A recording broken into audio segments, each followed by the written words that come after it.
noite, queridos irmãos, queridas irmãs. Vamos para o nosso Evangelho, preces e irradiações do Centro Espírita Cearense.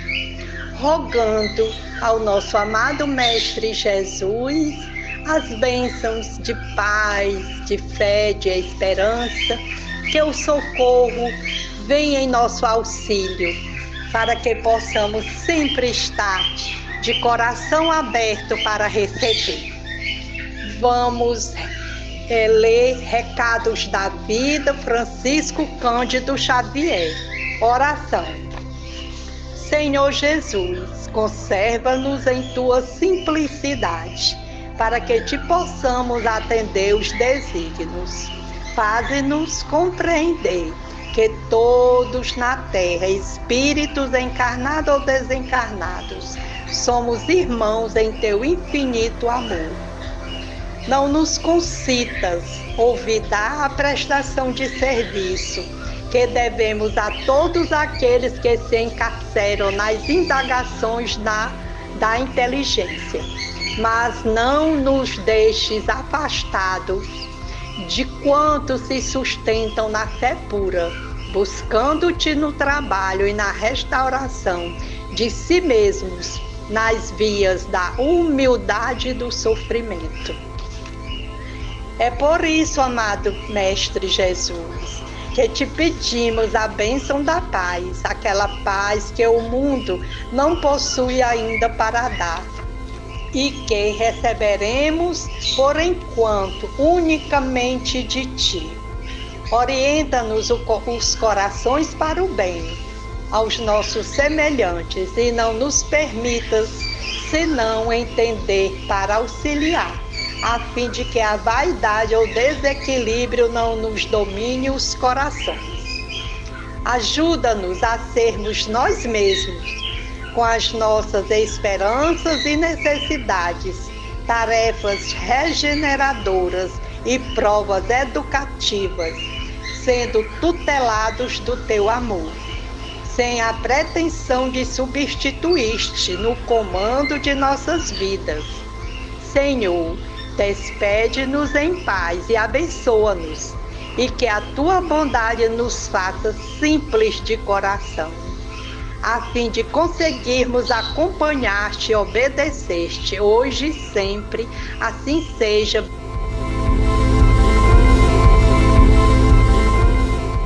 O Evangelho segundo o Espiritismo, capítulo 13, que a vossa mão esquerda não saiba o que dá a vossa mão direita.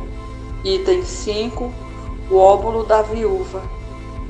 Jesus, estando sentado defronte do gasofilácio, considerava de que maneira o povo nele atirava dinheiro, e que várias pessoas ricas tinham colocado muito. Veio também uma pobre viúva, que nele colocou somente 2 pequenas moedas. Então Jesus, tendo chamado seus discípulos, lhes disse: Eu vos digo em verdade, esta pobre viúva deu mais do que todos aqueles que colocaram no gasofilácio, porque todos os outros deram de sua abundância, mas esta deu da sua indigência tudo o mesmo que tinha, e tudo que lhe restava para viver. São Marcos, capítulo 12, versículos de 41 a 44. São Lucas, capítulo 21, versículos de 1 a 4.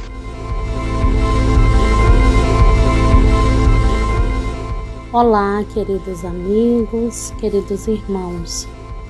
Vamos, nessa noite iluminada, refletir um pouco mais sobre essa leitura do Evangelho, sobre os recursos verdadeiramente necessários para que possamos praticar a caridade, sobre identificarmos os meios de que dispomos para atender aos nossos irmãos que estejam mais necessitados que nós.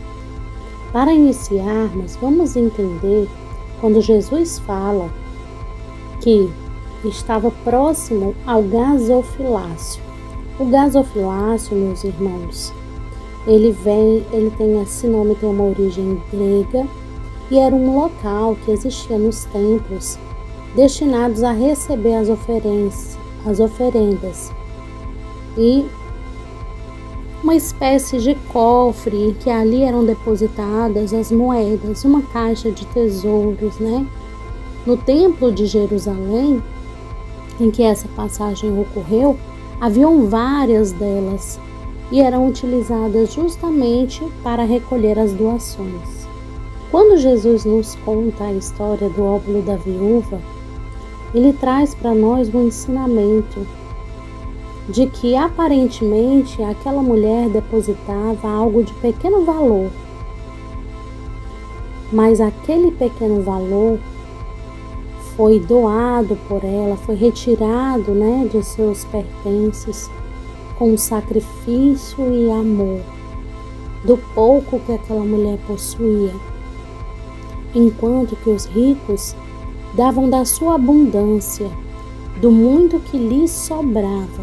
Ou seja, aquela mulher estava doando algo que iria lhe fazer muita falta, diferentemente das outras doações, que eram as sobras, ou seja, o que estava em excesso.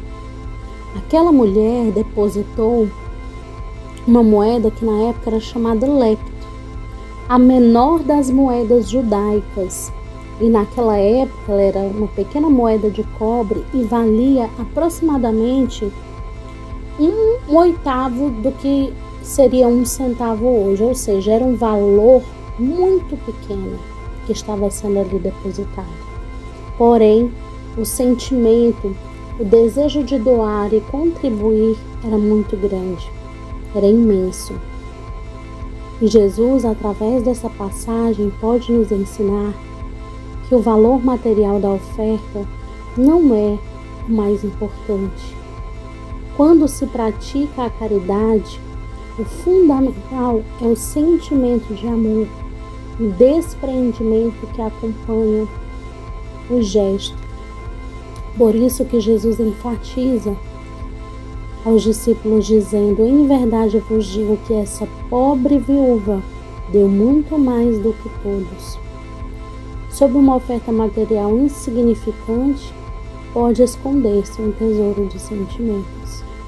Isso nos leva a refletir que o mais importante é o sentimento que nos mobiliza ao doar, o sentimento que nos mobiliza a praticar a caridade, e não necessariamente o valor daquilo que está sendo dado, que está sendo doado, é mais o sentimento.